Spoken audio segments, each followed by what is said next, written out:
I don't know if everyone saw this. I wanted to talk about this. This was a case in the UK. There are so many of these cases going on at the moment now. I know that we've only just recently been commenting on some other cases, small scale employment tribunals and all this kind of stuff. And when they go in the favour of the gender criticals, or when they really care about them, then there's like wall-to-wall media coverage. But for this, there wasn't that much coverage. Arts Council diversity manager who compared gender critical views to racism in Life for Payment, Afrina Islam Wright, was dismissed following comments she made about LGB Alliance. So, if you don't know who LGB Alliance are, they are an anti-trans hate group in the UK who just very openly campaigns to remove human rights that trans people have in the UK. And a while ago, a couple of years ago, they were given a grant. I think it does say that here in this article. But they were given a grant by the Arts Council, and people were kind of horrified, like, how the hell did this happen? Why are you giving it to these, horrible people who aren't going to do anything with the money apart from campaigning against human rights? And so there was a big petition against it, and this lady was involved in some way and ended up getting let go from her job and has just won in courts, and the court said that was unfair dismissal. So it says here, Arts Council diversity manager investigated after she compared gender critical beliefs to racism as on a payout for unfair dismissal. She became upset after a grant was awarded. I mean, they always just try and frame it in the way where, the most disgusting attacks on people's human rights, trans people's human rights, are just people getting upset. But then when suddenly a gender critical person gets described exactly how they are, all of a sudden it's like the end of the world and really serious. Anyway, they do have her comments here. She said she would feel terrified if co-workers were making openly racist statements and can't imagine what trans colleagues were going through when they were finding out about the grant. I think we've got the actual quote in this article. Oh, and also a better summary here. Obviously, the Telegraph's trash. I just wanted to see the angle they were taking on it. So it says here, she was the subject of internal investigation after she left comments on a petition opposing the approval of a £9,000 grant to LGBT Alliance, a campaign group whose policy on trans issues opposes that of LGBT charity Stonewall. To be clear, LGBT Alliance are signatures, how do you say that? Signatories? I don't know.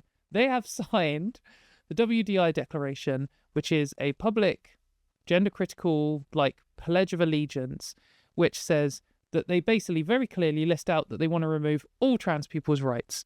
They don't want us to have access to healthcare. They don't want us to be taught about in schools. They don't want us to be able to be teachers. They don't want us to do anything. Every single thing. They want to repeal the Gender Recognition Act. They want to remove us from the Equality Act. Absolutely everything.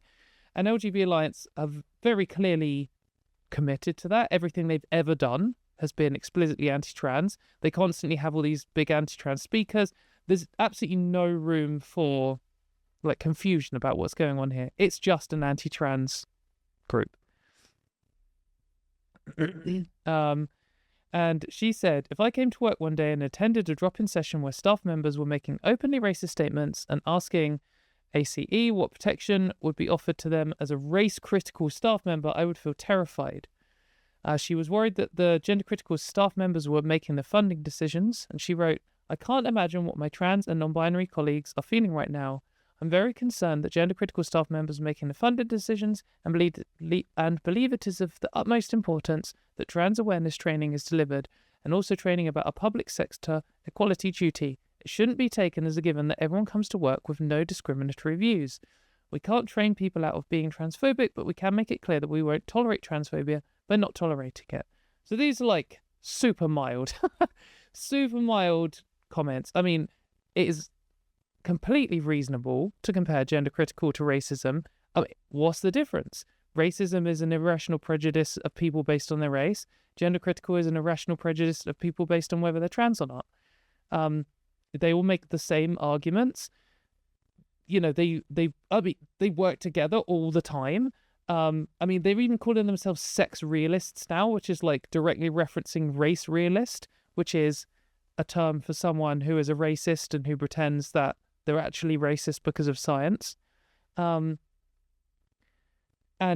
gender criticals like LGBT Alliance are openly calling to remove all of our human rights and remove us from public life, so, which is exactly what racists want for people of races they don't like. I'm not saying racism and transphobia are identical. They obviously have their own histories and their own quirks and their own specifics. But in terms of it being a type of prejudice, I mean, very openly is. Gender critical is just unambiguously just a form of irrational prejudice and hatred against a group of people. So it's completely reasonable to compare that. And saying we shouldn't why are gender critical people making fund decisions for like an art council England? Insane. And we can't train people out of being transphobic, but we can make it clear we don't tolerate transphobia. I mean, that's so mild. Calling for diversity training, like, yes, okay, that's like normal. So no wonder she won this this tribunal. It would be absolutely crazy if she didn't. There was an extra thing here. Yeah, so this just absolutely crazy. Like, we were just comparing here how they're like, oh, she became upset after they got a grant. Oh, she's so upset, like trying to minimize her experience. And then here we have the tribunal in Manchester heard that she had created a hostile environment for colleagues with different views and that she had equated gender critical beliefs to racism. A hostile environment. Oh no, you're making a hostile environment for the racists. Oh, what a shame. Good. Like, all environments should be hostile to irrational prejudice and bigotry. Environments should be hostile towards people who are trying to remove other people's human rights, because that is horrific. So, like, what are you talking about? Just absolutely crazy. That they would just try and, oh, where was me? Oh no. All I wanted to do was ruin the lives of every trans person in the country, and now someone's pushing back against me, and it's making things so hostile for me. Yeah, just crazy. And horrible that this is a position that so many people seem to think is reasonable. Islam Right will now receive a significant payout from the council, the value which we decided later.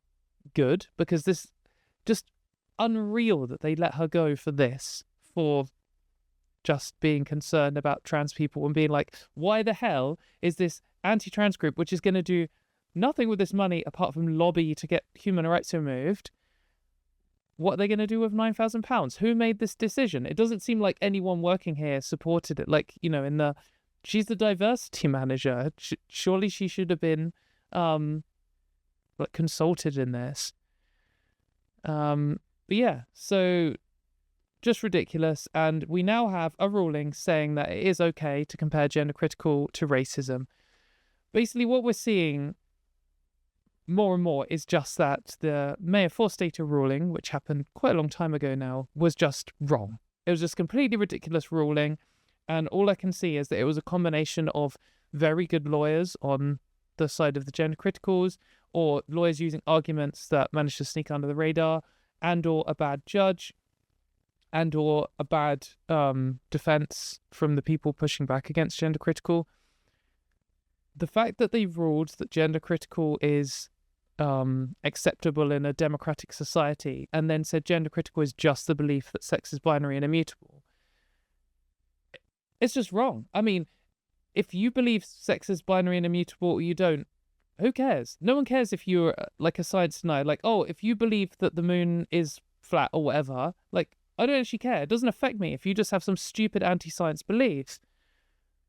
But if you're then also harassing people, like if you're harassing NASA employees on the internet and you're calling to remove NASA employees' human rights and you're using slurs for them and you're campaigning, donating loads of money to take away the human rights. Suddenly that is an issue, and it doesn't matter what you believe. And that's exactly what gender critical is. Gender critical isn't just this single belief that souls have a sex or whatever. It's a movement trying to take away rights from people. And we're seeing it in action in the USA right now, where they are actually taking away rights from people. They're doing everything that the WDI Declaration states, for example, which we will cover later, removing trans people's passports. But that shouldn't be tolerated in a democratic society. It's evil, it's immoral, it's irrational, and it is the same as like racism or homophobia or sexism. So I just think we need more rulings like this that slowly chip away at this terrible Mayor for State ruling, to realise that that ruling is just rubbish. Gender critical isn't compatible with respect in a democratic society because they are defined by their complete lack of respect for trans people and for wanting to remove trans people from public life.